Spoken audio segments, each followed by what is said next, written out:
दोन्ही हात. आडाचं पाणी काढायला गेली,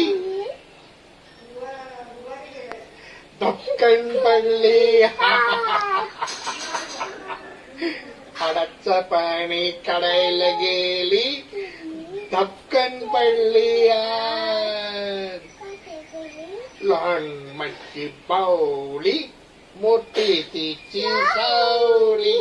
गारे डोळे फिरविते, नटना गुडविते. भात केला कच्चा झाला, पोळ्या केला करपून गेला. केळीचं शिकरण करायला गेली, भरले दोन्ही हात. आडाचं पाणी काढायला गेली, धपकन पडली. कशी पडली, कशी पडली, धपकन पडली.